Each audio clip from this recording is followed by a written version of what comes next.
యెషయా గ్రంథము 40వ అధ్యాయము 30వ వచనం చదవండి, ముగించేసుకుందాం.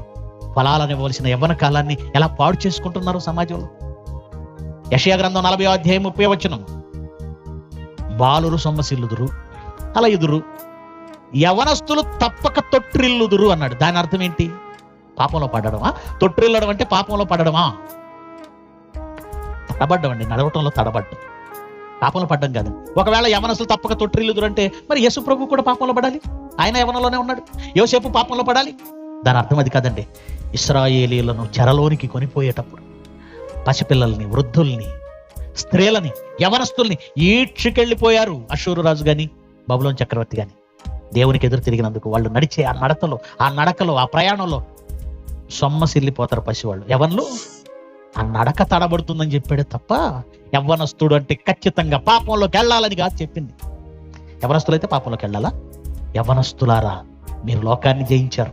మనకి ఇవ్వబడినటువంటి ఆత్మీయత తెలుసు. తిమోతికే చెప్తున్నాడు, ఇంద్రియ నిగ్రహము గల ఆత్మనే గాని. అది 1 తిమోతి 1వ అధ్యాయం 7వ వచనం ఉంటుంది. 1 తిమోతి 1వ అధ్యాయము 7వ వచనం,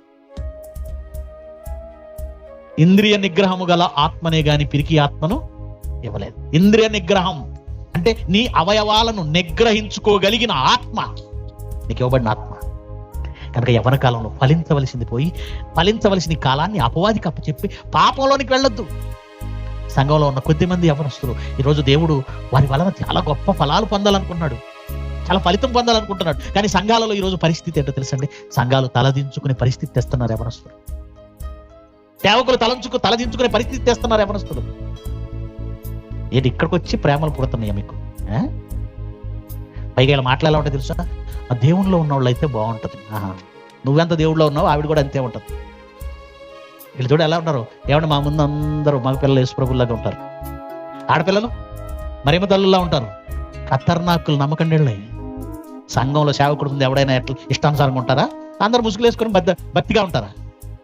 ఈ గెటప్ చూసి ఈవిడేదో మరియమ్మ తల్లి అనుకున్నావా, నీకు కొంప ఆరిపోయినట్టే.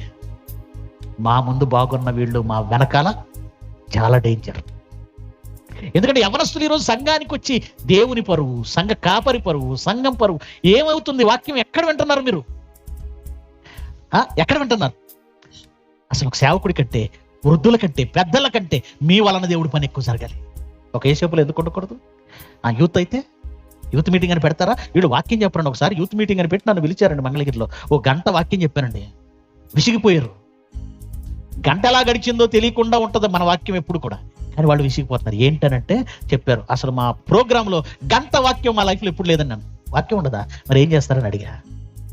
పాటలు పాడతారట, డాన్సులు వేస్తారట, క్విజ్లాంటిది ఏదో పెట్టుకుంటారట, ఇంకేదో చేస్తారట. వాక్యం ఉండదా? ఉండదు. యూత్ మీటింగ్ పేరుతో కూడా ఇదిగో ప్రేమలు, అమ్మాయిలు అబ్బాయిలు ప్రేమ. జాగ్రత్త, అపవాది ఎక్కడ కూడా వచ్చి కూర్చుంది, దేవుని సంఘంలో కూడా కూర్చుంది. యవనస్తులను, దేవుని కొరకు బ్రతకవలసిన యవనస్తులను, పంట ఫలాలను ఇవ్వవలసిన యవనస్తులను దేవునికి దూరంగా చేస్తున్నాడు. ఏంటి, నువ్వు దేవునిలోకి వచ్చి కూడా అందరిలాగే ఉండాలా? అందరిలాగే బ్రతకాలా?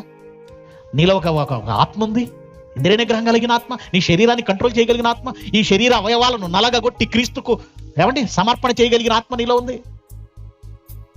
ఆలోచించండి. కనుక యవ్వనులారా వద్దు, యవ్వనేచ్ఛల నుంచి మీరేమైపోవాలి? పారిపోండి. ఈ సమాజం అంతా చెడిపోయింది. మీరు సంఘంలో ఎలాగో ప్రవర్తించకూడదు.